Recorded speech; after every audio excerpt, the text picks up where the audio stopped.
qabnee jirra jirtu kabajamtootaa fi jaalatamtoota daawwattoota xiyyaa guyyaa har'aan tana immoo wajjin shaashaa akkuma jechaa turretti arrammoo nama addaa takkisanii fideetiin dhufee jira dargaggeessa weellisaa akkasumas ogummaa hedduu qaba walaloos ni dalaga akkaan arguu waan hedduu arkeetiin jira iccitii hedduu jira qindeessaa muuziqaa laal sirboota namoota babbeekamaa hundan harkisa bakka hin jeen hin jiru Dinqisaa Dabalaa Dinqoo akkam nagaa jirta daawwattoota xiyyaa kanaan akkam naajiin nagaa jirtu akkam jirtu Dinqisaa Dabalaan jedhama egaa wal beennasii wal barrasii akka kana garuu har'aan sirra dheeradheetiin jira dhaabbata xiyyaa laalaa dandahi har'aan tana waan takka wajjin haasawaa wajjin shaashaa innan gaafii siif hin qaba fuula dura immoo daawwattoonni yoo gaafii siif qabaatan gama yuutuubii xiyya jala yaada kannanii waan hin si gaafadhu yoo jiraate gama siin deebinee yaada kana deebii kanneen nuuf taha akka karatan kan deemtu miti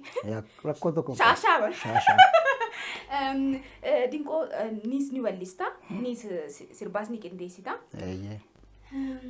akkamitti lameen wal faana deemuu ni danda'a garuu wal faana lameenuu lamaanuu qaama muuziqaati weellisuunis qindeessuunis waanuma hojii keessa jirru waan ta'eef kan ijoollees qindeessaa yeroo tokko immoo gaafa firii taayimii kootii immoo kan koofaa hojjedha egaa lamaanuma isa wal bira qabnee deemaa irra sagalee bareedaa qabda ani Dinqisaa wanni jechuu barbaadu sagalee bareedaa qabda dandeettii cimaa qabda sirbootan babbareedaa dalaguun beekamta Oromoon immoo akka Oromootitti yeroo hedduu amma maallaqa kafalchiisaan daleetu anuun hin beeka waan anuu beekuuf saniif jecha maallaqaas yoo ni kafalla jaamees hanga ummata kaaniif kafalamuun alatti isiniif kafalamuu hin danda'u namni keenya maaliif artiistoonnis ni beekte jiru jireenya isaanii sanirraa ilaaltee atis yeroo hedduu bilaashuma goota kanarratti maal jetta egaa kuni kan baaneef wanti baaneef aartiidhaafidha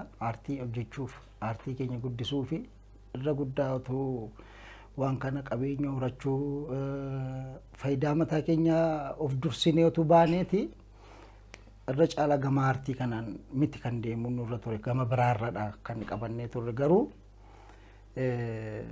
inni guddaan namni qabaachuus danda'a qabaate dandeettii qabaate qarshii kan dhabu baay'eedha namoota akkasiifa amman dandee bira dhaabachuun barbaada hamma tokkos bira dhaabachaan ture ammas fuuldurattis akkasuma kaayyoon koo egaa inni guddaan kaayyootu kaayyoo aartii guddisuudha aartiin keenya dorgomaa akka ta'uuf siluma kan baane umurii keenya kana itti dabarsaa kan jirru waan tokko seenaa tokko ummata keenyaaf aartii keenyaaf dalagnee dabarraa waan yaadne kaaneef irra caalaanii ijoollee dandeettii qabaatanii qarshii hin qabne gargaaruu fi qabaadhee yookiin ofirraa hafee osoo hin taane dhimma aartiidhaaf aartii keenya dorgomaa taasisuuf waan jedhuuf yeroo baay'ee hamman dandee ijoollee duukaa nan dadhabaa namoota hin qabne immoo akkasumatti gargaaruus hamma tokko nan yaala kun egaa walumaa gala aartiidhaaf gumaacha tokko gumaachina waan jedhumaaf. Isinii kun wanni gatiin gahaa jiru akkaati amma itti namni siis deebii kana naa deebistan garuu immoo kan daliidan uummata kanaaf waan ta'eef jecha waan qulqullina isaa eeggate waan sadarkaa isaa eeggate dalaguudhaaf hedduu xaaraatis jirtan garuu meeshaa rakkunoonni meeshaa amma akka abagaas faan qaban akka uummanni kaan qabanitti amma uummata Oromootiif waan takkaa miti barsan meeshaalee gurguddaa isin feesisa akka hiyyatti nis isin amma waan takka waan dandeessanii uummata kana cinaa dhaabbachuudhaan jirtan artiistii kana cinaan dhaabbachuu jirtan hanga asii galee waan nama akka namni jireenya isaa ifii isaatiif jiraatullee dhiistaniitillee ni beekan personaalii waan hin beeku garuu immoo uummanni Oromoo immoo namni biyya alaa jiru kompiitarri maaka akkanaa kun wanni takka waan takkaa miti isaanii bitanii itti yaadanii kun Dinqisaaf ja'anii erganii kun abaluuf ja'anii erganii waan kana utubuu ni danda'an isin hanga ifannitanitti immoo uummanninis akkas ta'uu qaba jeetii yaada meeshaalee babbareedaa immoo yoo isin qabaattan meeshaalee gahaa yoo isin qabaattan immoo kana ol dandeessa amma dandeettii cimaa waan isin qabdanii fi bara warra dandeettii akka keessan hin qabne waan meeshaa bichaa qabanii waan bareedaa dalagu jiran miti isinis waan bareedaa dalagu jirtan yaadi gaa afaan Oromoo kana immoo uummata wajji dorgomsiisnee ittanii deemu jirtan uummanni Oromoo kanatti yaadu kan istiidiyoo kana namoota baay'eetu dhufe miti mee mudannoo qabdu tura naa himiti sanbootaanis gaafiin gaafadha mudannoo jirudha dura naa himiti Shasha kifaa jaani mudannoo akkamii fakkeenyaaf waa'ee aartii irratti ammoo muuziqaa gisee isin hojjettan namni waan machi beebii chaatee kan harka malee waan boodarra jiru hin beeku beekta. Ayyee. Saniif jechuun waan takka kana. Egaa mudannooni Hubannoo muuziqaatii hangam takka jira haa jiru jechuudha. Eeyyee namooti aartii hojjechuu dhufan namooti hubatanii dhufanii fi namooti abaluu jaalatanii dhufan. Abaluu saba weellisee fi weellisneedhaan dhufan baay'eedha. Egaa waan baay'ee argaa oolla kan immoo irra caalaa dubbachaa ooluun amilee namaa buusenneetu yeroo baay'ee illeen dubbannu garuu dhaamsa irra guddaa akka dhaamsaatti namooti hojjechuu dhufan waa'ee aartii beekanii hojjechuu qabu. Jechuun nuti aartiin keenya namaaf kolfa ta'uu qabu. Akkuma namoonni biraattiin dorgomanii ittiin badhaafamaa jiran ittiin addunyaatti beekamaa jiran aartiin keenyas addunyaa wajjin dorgomuu qaba. Kaayyoon keenya isa kanadha. Namoonni immoo callisanii sababa namni sirba hojjeteef isaanis sirbuu dhufan namoonni akkasitti yaaduu qabu. Walumaa galatti yaadanii aartii keenya nutis anillee gama kootiin daawwennis akkasuma gama keenya nuti hin hojjennu yoo waan gaarii ta'e irraa kan hafe. Maaliif kaayyoon keenya sila aartii guddisuuf baane mitiire aga kana ta'etti immoo waan gaarii tokko ijoollee irraa fuunee dalannaa garuu namooti sirbuma sirban fakkaanne waan walaloon yeedaloon waliin fudhanne jechi maaliin godhare yoon waan baay'ee jira gaa namni immoo kanuma bilchaate dhagaa dhugaa keetti sani jecha abaluu kanaan ni dinqisiif sagalee isaa jaani gisee siiman gisee takka ajaa'iba sitti akka wallisee ati beekawe sani jechuun barnootaan silaa deeggarame artiin keenyaas akkam jetta eeyyee baay'ee gaariidha barnootaan silaa deeggarame gaarii gaafiin siif qaba ati illee waan feete na gaafachuu hin dandeessa sirba albama Acaaluutirraa sirboota hangam takka daliitee jirta dur irraa ilaa hanqaammoo hangam takka wajjin daliitanii turte sirba Acaaluurraati sirboota sadiin dalagee sirba kuullee koo fi yaagoota koo fi sagalee kee tanawwee kan jedhu nuti gaa kan kanaan dura mari'annetti silaati kuullee koo kiliippii siingilii ta'e ba'uudhaaf kan Acaaluunis natti himee kan qophoofnee turre egaa akka waaqayyo jedhe ta'a wanti hundinuu egaa innis akkas ta'eetu wanti hundinuu darbee albamni isaa kun egaa eebbifame deengaddaa ani achirraati sadiin dalagee sirboota sadii sakaan immoo daawwee dalagee kan kamizuun dalagee jira Abiraam kan dalagee jira walumaa galanii sirba sadiin dalagee jechuudha achirra. Kan dura garuu sirboota isaatirra daleedeen jira duraa wajji daleedanii miti. Ani jalqabuma reefuun kana dalagaa facaaluudhaaf sirba sadan kanadha.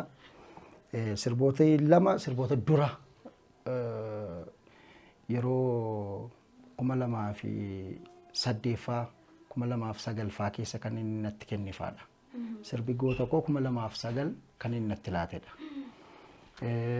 Sagalee kee tanawwee sirbi baalee sun immoo 2010 natti kennes immoo ergasii 2011 immoo sirba kuullee sana natti laate jechuudha. Isa singilii dalaguuf ture egaa kiliippii dalagna jedhee yaadee akka jimaata isaatii natti barreessaa ture beellama waliif beellamne egaa gaafa hojjaa duraa kun isa quunname akka kana ture isaa hojjirreefuma sirba sadii dalagaa jira. Egaa nuti hundaatu waan dabareetti gaddinee turre akkuma uummata Oromooti. Hundi waa hedduutu nurra gahee waa hedduun dabarree jira. Inshaallah immoo fuula dura immoo waan bareedaadhaan immoo yeroo hundiru maaliif namni waan gaarii dalage waan gaariin ka'a yeroo hundaa. Saniif jecha seenaan waan gaariidhaan akka nu haasu nuti illee karaa sana akka deemnu rabbiin nuuf haa jaalatu hundaa itti aansee albama hojjetteeti jirta. Albamni eebbaaf ture miti xumuramee jira. Saniif jecha gurbaan kun yoo bahee jechaa ture sagalee bareedaa qaba. Dinqisaan kun sirboota isaa kan daddabran illee ni beeytanii ani hedduu sagalee kana dilasii miti garuu anis numa yayyalu maal jedhu. Sagalee bareeda qabda ati anu gaafii ganaan sii qaba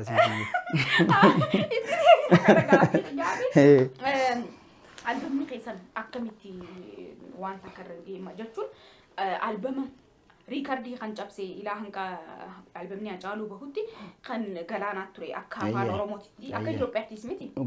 Garuu immoo albama keessan hedduu hiinet ture. jidduurraa maaltu uumame akkamitti? Ani albamaa already qopheeffadheen ture. Taanee kan erga murteeffannee booda wanti uumame yoo jiraate dhimma koronaadha. Tokko kanumti hojii kana nurkatti dhaabe. Dhimmi koronaa dhufee walitti qabamuun hin danda'amu erga jedhamee booda torban lama eebbaaf hafetti dhiifne. Isa booddee in dheerate wanti kun turtiinsaa erga dheerate booda anis sirboota irra deebi'ee babbareechuu waa tokko tokko hojjechuutti hin deebi'e. Egaa isa booda immoo wanti yaadne nu quunname ammas dhimmi waa'ee du'a caalu nutti dhufe. Isa booda baay'ee amileen nu bu'e. Isarratti xinnoo ishee gaappiin gidduutti uumame jechuudha inni guddaani. Akkuma aartii Oromootu hedduu. Amileen baay'ee hedduu nu cabe maaliifi nama nu waan guddaa irraa nama nu fakkeenya ta'ee nuun isa laallee jabaataa jirru iji keenya yeroo nu duraa ka'u hammam hamilee dhabdaa. Inni kun baay'ee nutti ulfaate. Egaa ergasii booda immoo dhimma kansaa wanta irraan ga'utti dabarre hojii isaa xumurree rabbi fagalatu hojii isaa illee milkaa'ee fi milkaa'eeraa fi amma immoo hojjetaan jira. Egaa inni guddaani anas rakkoon adda addaa gidduutti na mudatee ture. Isas darbinee amma immoo hojjechuudhaaf irran jira. Garuu inni guddaan namni hojjedhu maaf albama nu hin geessu albama kee maalirra geessee kanuma gaaffiin namaa malee maaltu albama keetiif si barbaachisaa albama kee hojjechuudhaaf mee maaltu gufuu sitti ta'ee namni nama gaafatu nama muraasa nama xiqqoodha nama hundinuu maaf hojiin gadhiiftu maa kilippiin gadhiiftu kilippii tokko hojjechuun ammam ulfaata akka ta'e warra hojjetuuf nutu beeka. Namni yuutuubii irraa buufatee ilaalee itti gammada yeroo baay'ee malee mee akkamitti hojjete maaltu baasii wanta kanaaf bahu maalidha hagami maal feesisa namni dheesi gaafatu illee hin jiru. Dadhabinni keenya inni guddaan yeroo baay'ee miidiyaa irratti illee waan kana artistoota keenya jajjabeessaa jechuun waan karaa bira dhaabadhaa jechuun karaa biraa kanuma jechuudha. Hojii hojjedhu jedhanii barreessuufiin maaf hojii gadhiisuu diddeedhanii gaafachuu qofa osoo hin taane akkatiin hojjenneef maaltu sitti irrate waan jedhu gaafachuun namarra jira. Maybe namni ikonomikaalii dadhabuu danda'a. Haalli isaaf mijanne jiraachuu danda'a miti. Kanaaf wantoonni hirratan jiru. Albama gaarii tokko ammoo uummataaf dhiyeessuudhaaf albama miti sirba tokko hojjechuun baay'ee ulfaata. Baay'ee ulfaata. Ani amma akka kootti sirba ijoolleen Qindeessaa kun jireenya kooti isa malee jireenya hin qabu jechuudha. Waan ittiin jiraadhu jiraate qindeesseen jiraadha. Uudila sun gahaa uumiti bar. Anniin beekaa miti bilaashii dalagarra guddaa osoo bilaa kafaltii takka malee dhuftee amma Dinqisaanii akkas ta'e akkana jette humaa rakkoon qabu. Anaatu siif hojjetu. Humaa takka hin qabu ifii isaatiif manni kun kiraadha mana mataa isaanii hin qabanii. Yaadu qabna akka nama tokkootitti yaadu qabna ani silaam ta'e waan joomuutti yaadu qabna. Lammaffaa immoo albama san fakkaatu albama bareedaa namni piroodiisu godhu akka Oromootti dhabamuun nama jabaa akkanaa kanarraa hedduu nama qaanfachiisa. Isin amma namni hedduu isin beekaa namni sii galee nama hedduu namni beekaa nama fakkeenyaaf akkasiin dhabee kanaan dhabee hogganaan jedhu nama hedduu si beekaa Zabida ati akkasii jira. Hin jiru bar namni bukkuu rakkina keetii san namni si cinaa jiru hin jiru. Rakkisaa beektaa. Sani jecha immoo albama kana immoo akkuma Oromootitti yoo piroodiis gootan hedduutti hin gammaddan seenaas hojjettan. San qofa osoo hin ta'in mucaan kun gana amma ola deemaadha. Umriin isaa xiqqaadha malee hojiin isaa oli. Sani jecha immoo nuti jajjabeessuu qabna. Waan keenya miti piroodiis godhuun isiniif keessaaf abbootii qabeenya. Warri mootummaatis haa ta'u. Haruma hundaanuu namni maaliif aartii waan ta'eef jecha uummataaf hojjette. Namni uummataaf hin dalaga jee as taa'e guututti kana bahachuu qaba jeetii yaadaan akka jetti. Albamni akka Oromootitti. Wanni akka Oromootitti riikardii cabsuu danda'uu qaba. Ammas bara kana keessa Dinqisaa Dabalaa baratti dhufu immoo abalu ja'amee akka Oromootitti sabaaf daliina namni jee yaadu yoo jiraate biyya alaatii isaa jiraatu biyya keessaa isaa jiraatu haruma hundaan kun amma waa'ee siyaasaa waa'ee gandaa waa'ee maalii osoo hin tahin waa'ee Oromooti. Waa'ee nama tokkotti waa'ee Dinqisaati miti Dinqisaan Oromoof dalage. Dinqisaan mana kana keessa taa'ee bilaashitti kan ilmaan qabu kan mana kana kiraa kafalu bilaashitti uffata Oromootiif dalagaa jira.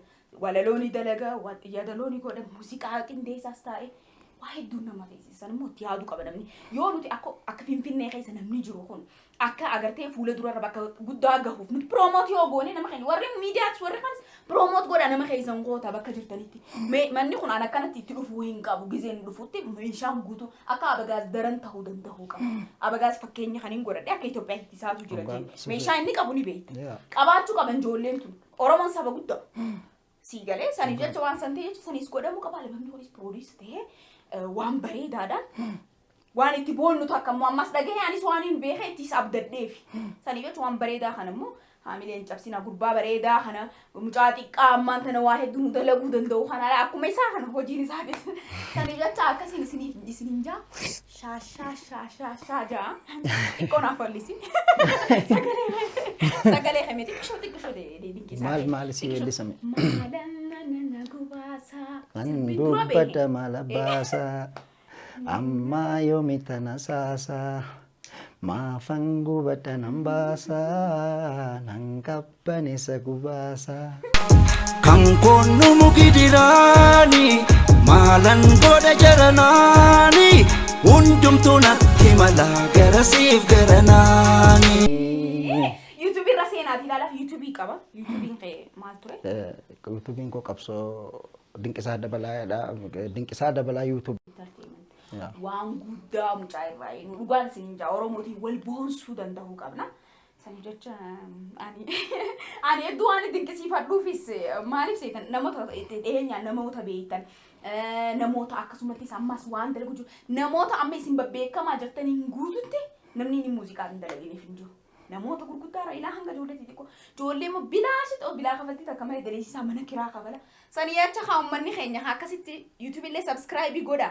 Gama YouTube tiin immoo waa hedduu waa'ee muuziqaa barattan rakkisaadha waa'ee barnoota dhabuurraa sanii jecha waa hedduu yaadee jira mucaan kun nama waa hedduu akkana nuuf yaadu immoo jajjabeessuu dirqama nuti ta'a gaafii takkana gaafachuu dandeessa mee takkumaan sii fayyama garuu ammas irra deebisee gisee hunda waan hin jiru umriin kee meeqa heerumtee jirtaayi ilmoo meeqa qabdaa ani isa keessa hin galu maaliif seete isa karo kakaari ma nalaala ani isa keessa hin galu an dhimma aartiisi gaafa hojiin koo sadha waan ta'eef wanti nagashuu sadhamma ka ati amma sagalee bareedaa qabda ijoolleen amma fakkeenyaaf aartii Oromoo keessa amma ijoolleen shamarran baay'een jiran akka kootti jechuudha. Muraasa ijoolleen jiranii ijoolleen hojjetaaran ati immoo sagalee bareedaa qabda. Steeppii tokko aartii keenya steeppii tokko dabaluu dandeessa ati weelliftee jechuudha. Maaliif namni dandeettii masaa waa tokko gaafa dandeettii isaa waa tokko gumaachuu yoo isatti beekamuu baateyyuu steeppiin dabalee jira jechuudha wanti aartii keenya akkasittiin beekan. Kanaaf ati amma maalirra jirta maal hojjechaa jirta gama sirba weellisuutiin maalirra jirta anamma hojii tokko sii dalaguu barbaada siif. Dhuguma. Galatoomii. Gizee hundanaaf jaa anaatu arkamuu didee malee waa aadaanaaf seenee jira mucaan kun yoo aadaa seenillee kan achumaan guutuudha. Ayyaadiin koo hiyyaniin dhufa amma daawwattoota duratti. Kana daawwattoota duratti sirba haaraatiin akka dhufaa jirru an tokko siifan dalagaa waan bareeda wajjin hojjennaa dandeettii kee kan ammoo baafnee mul'isuu qabna ammallee gama kanaan waan itti hojjetaa jirtu waan nama boonsuudha gama kanarraan. Lammaffaa gama weellisuutiinis bu'aa tokko buusuu dandeessa. Maaliif gama dandeettii keetiin uummata kanaaf waan ta'e bu'aa tokko buuftee ofii bu'aa dhabduyyuu uummata kanaaf seenaatu bor maqaa kee kaasa. Nuti amma fayyadamnee miti kan uummata kanaaf hojjechaa jirru miidhamneetudha. Miidhamuu keenya nuuf bor seenaatti dhalli keenya itti gammadu waan hojjennetti jenneetu atis kanuma yaaddee gama irra hojjechaa jirtu kun gama gaariidha aartii keenyaafis waan guddaa buusaa jirta amma immoo gama weellisuutiin uummati kun waa sirraa dhaga'uu qaba. An kunoo gama kootiin amma waan hin danda'umsi biran jira daawwit waan danda'umsi hojjeteera amma siif hojjetaa si hojjennaa waliin taane. Daawwitis kabara kan haamal maarsan naaf hojjetee jira. Namoonni hedduun jaalatan abdii guddaan qaba. Dhageeran illee sirba bareedaa siif hojjete atillee bareeda weellistee sagaleen kee bareeda waan hundi isaa bareeda egaa isaanis uummata kee gammachiiftaa ani immoo tokko sii dalagaa ammas uummata kee wajjiniin jirta uummati keetti gammadaa kana gaaffiin sii qabu gaaffii sii qabu waadaa akkati seentu ture waadaa naa seenteettaa sammuu niin dalagaa sirboottan biraatiin illee ni dhufa gama yuutuubii qiyyaatiin immoo kana shaashaa godhaaga maalirra akka jirtan isinis garsiisa wajjin turtii kan goonu ta'a maatii dinqisaanis maatii yuutuubii kanaati yuutuubiin isaatis qiyyaas kanama hunda kan olaanoo tiyuubis hundinuu keenya walumaa galatti akkuma oromootitti subscribe godhuu hin irraanfatina qabsoo yuutuubiin qabsoo kun immoo waa hedduu hojjeta qabsoo entertainment fuula dura irratti akka oromootitti waan gaarii ummata oromoo barsiisuun san qofaan osoo hin ta'in shaashaa ittiin jechuudha anis guyyaa takka dhufu ittiin shaashaa itti jaa saniif jecha keenya kan sagalee ittiin waliif laannu san waan ta'eef jecha subscribe godhuu hin irraanfatina yuutuubiilee keenya kana godhamee hin lakkaa'u. waan lakkaa'uun qabu. Lakkaa'u waan xiqqaadha. Saniif jecha kadhammoo yoo waliif goone wal cinaa dhaabbanne waan gaariidha wal promote goone waan gaariidhaan jaa lammaffaa itti aansee mi'aati gaafiin asii qabu jechuudha.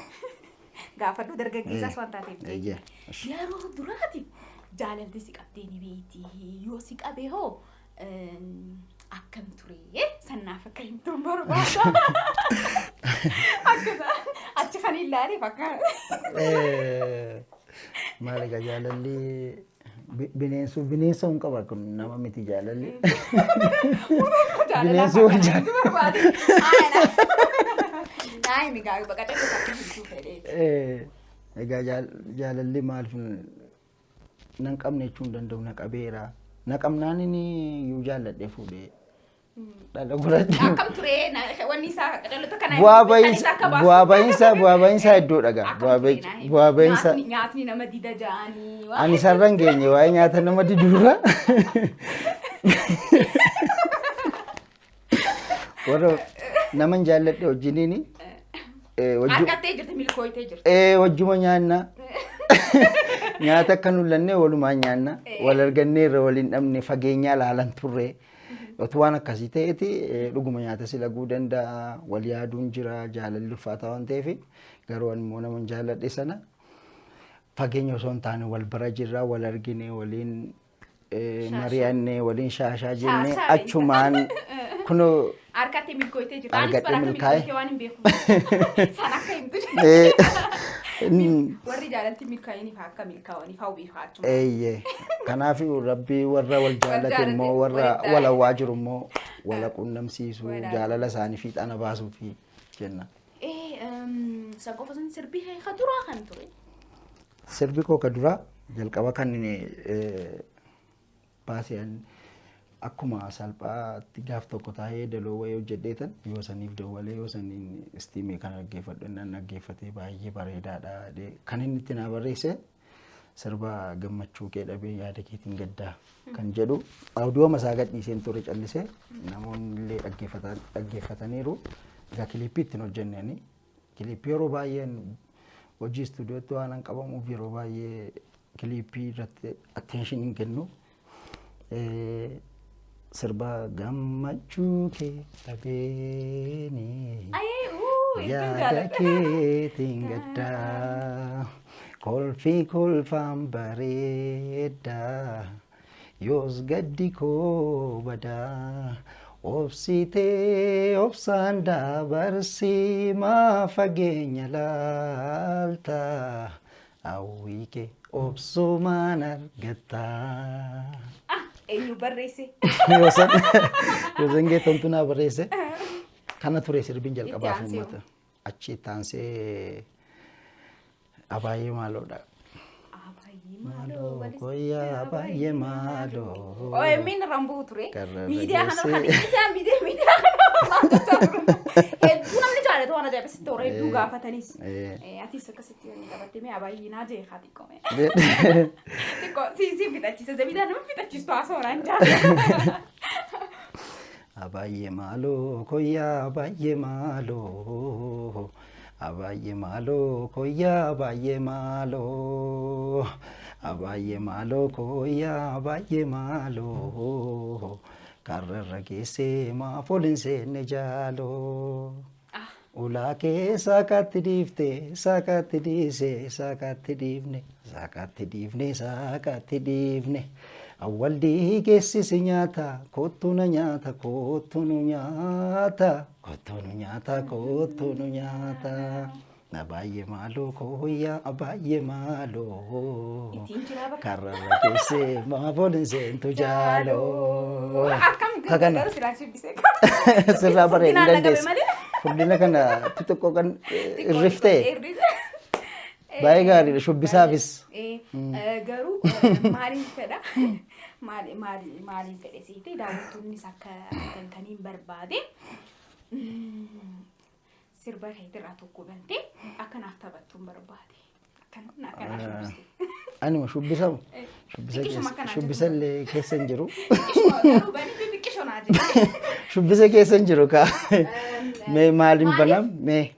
Kiliippiin gisee hojjetamu yeroo baay'ee wallistoonni ani kiliippii kanarra tarkeetiin jira hedduu bareeda fuula bareeda waan fedhu hundaati artiist waan beektuuf jecha kana keessaas waan jirtuuf jecha waan bareedaa qabda sanii jecha mee waan xiqqishoo takka kana agarsiistu barbaade akkanuma kana naan jiru daawwattoota keenya osoo inni shubbisni addaan hin baanu. Shubbisa daawwattoota suma wanti na beekuu qabdan shubbisa keessa hin jiru ani anqubaaniin nama shubbisiisa.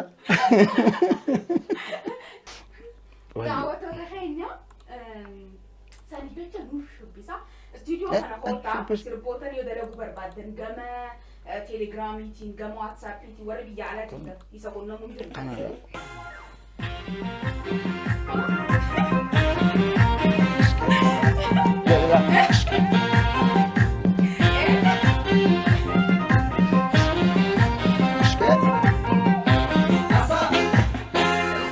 Daakiyye nyaatu garbii daattuu fiduu badaddee rakkatiin waan sinnamnee fofumaan dhiphatiin birna goote qalbii ila kunuudha sirraa bareeda shubbisila.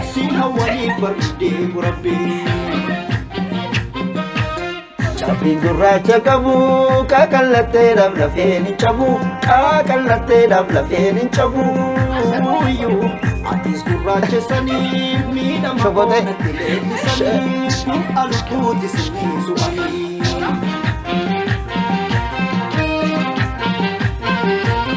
Kuno la kas dulu kotola. Annan nunne ni tetula. Maltu duga lamarasa jalalti ke bochiftula. Lape tola. Kuno la angela. Akasi kuno la. Beraka besiti muni jalana sirufachufi. Alkan iftuko. Akka addeessa gubala peko kapanesa ngenyere dole pagante ituna tana daawwattoota keenya shubbisiisne taa'ullee taatu fuula durammoo yeroo inni viidiyoo dalagu duubaanis maal akka fakkaatu akkam akka ta'u binnee dhufuu keenya hin oolamu. Dadhabee osoo shubbisu an furdaadha osoo hin ja'uutiin bara kara shaggooyyee jijjiiree beekta. Deebiitu gisee hunda gisee akkana jedhe ayi maali kara hundi nu shaggooyyuma goota barate yoom darsii biyyatti fuutee galte. Akkasiin godhe amma viidiyoo dhumarra bahee viidiyoo bareeda maalan kajohuun viidiyoo dhumarra bahee miti. Yeroo dhihootti immoo waan aaree fiddee dhufuu deemta. Gama yuutuubii keetiin waan gadhiifamu waan bareedaa fiddee dhufuu deemta. Namootni baay'een warra sagantaa kana daawwatan ispoonsara si godhuu barbaadan taati. Sanii jecha toorri bilbila keetii gama jalarra ka jiru kanaan bilbilanii si qunnamuu ni danda'ani. Biyya alaa biyya keessarraa yuutuubii sabskiraayib godhuudhaan yuutuubii irraa barachuudhaan san qofaas osoo hin tahin siis namootni waan danda'an promoot godhuudhaan ammas deebisanii wanni kun akka milkaa'uuf yaadaan wal cinaa dhaabbachuu waan guddaa. Saniif jecha uummata hafan ka daliitin uummanni muni jirra jechuu danda'uu qabanii toora bilbilaa kanaan bilbilaa isaanii harkattanii saniif jecha dinqoo keenya ga'an itti dira saasoo wanni hin godhu gama dhumaatitti wanni jettu yoo jiraate. Waan hin jedhu yoo qabaadhe atillee aartii kana dhuftee nu warra aartii amma tokko waa tokko hojjetaa nu jajjabeessuudhaaf nu bira dhuftee nu haasofsiistee waan keenya uummatatti nu dubbachuu keetiif galata guddaa nu biraa qabdaa. Amaleen kee darana jabaatu siin jenna. Boris kana caalaa jabaattee itti fufuu qabdaa. Uummataan immoo yuutuubii keenya kan Zabidaa hunda'u kun waan baasii nama baasisuun qabu akkuma isheen sila jettee subscribe like share gochuun immoo amilee keenya jajjabeessa waan ta'eef subscribe godhaa fi daawwadhaa. Sichi immoo waan kana caccaaloo hojii gaggaariitiin isinii waliin jirra. Atillee ulfaadhu galatoomii. Ayyee sirbaa lana sirbaa haaraa wayii qabadhee dhufaa jira. Yuutuubii koo Dinqisaa Dabalaa yuutuubedha. Qabsoo entertainment እና yeroo isiniif linkiin Zabidaa jalatti argattu anis share nan godha. Subscribe nu godha. Qophaa nu eeggadha. Seenaa mi ammumaa seenaatii jala subscribe godha, like share godha, maatii taha. Warri maatii taatan immoo galatooma. Hiyyaas kasaatis olaanoo tiyuubis hunda isaaniitu godha. Keenya hunda promote waliif godhuu danda'u qabna. Waan haareen immoo dinqoo kan eenyutaa waan haaree inni dalagee irratti immoo nuti immoo reaction irra daliinee aanaa fi olaanoo tiyuub kan shaashaa goonu ta'a isin biraan geenyu ta'a. Waan hedduu kana caaluun si'eeyna. Waan gaarii dalagaa jirta. Ati dargaggeessa. Sani jecha umrii kee kanatti namni kanatti dalagu hin jiru. Garuu immoo ammammoo waa hedduutu feesisa. Malee silaa kanaa ol deemuu ni danda'an ijoollee teenya akkaan isin hin jeesan. Amana sanin irraanfatina bilbila kanaan bilbilaati waa hundaafu abshirni jirra jechuun waan takka. Sani jecha wal cinaa dhaabbadha isin hin jenna. Wal agarree yeroo biraati. Galatooma ulfaadhaa. Galatoominaa fi hedduu ulfaadhu. Sanillee ulfaadhaa galatooma. Galateeffachuu namni barbaadu yoo jiraate achumaanis waan akka jechuu ni dandeessa. Kanan galateeffadhu ani uummata koo guutuun galateeffadha. Uummati nu bira jirtan nu jajjabeessaa jirtan galatooma. Sichi kan nu jajjabeessuuf yaada qabdanis galatooma. Galati koo hundumaaf. Galatooma jenna. Galatooma sinis. Hedduu akka galatoomni dinqoo saahee nuuf kannitee warreen daawwattoota warreen si jaalatu warreen si dinqisiifatu wajjin shaashaa. Jechaa turte dalagaa irra hin si oolche hedduuta kanaaf galatoomni dalagaa baay'ee qaba gurbaan kuni sanii jecha hedduuta kanuuf cimii waan haaree waliin dhufna torbaan gaarii isiniif haa ta'u yeroo gaarii dabarsaa bakka jirtanitti galanni keessan bilisummaa haa ta'u wal cinaa dhaabbanu wal haa jajjabeessinu olaanoo YouTube subscribe godhaa akkasumattis qabsoo entertainment kan Dinqisaa Dabalaati hedduu takka hedduu waa hunda achirratti akkatan amma booda hojiiwwan isaati sani jecha gama guddatee karaa entertainment waa baay'ee isinii fideetis dhufu mala yoo isin jajjabeessitanii sani Zabidaa shaashaa ture ankaniin isinii wajjin ture karaa ogummaa kaameraatii fi editingidha waa hunda kan na wajjin ture immoo kaniin hedduu galateeffadhu abbaa olaanoo tiyuub kan ta'e obsaa bantii hedduu takka nuuf galatoomee atillee galatooma kanatu jenna. Isnis warri na wajjin turtanii galatooma yeroo gaarii isiniif haa ta'u shaashaa jaa.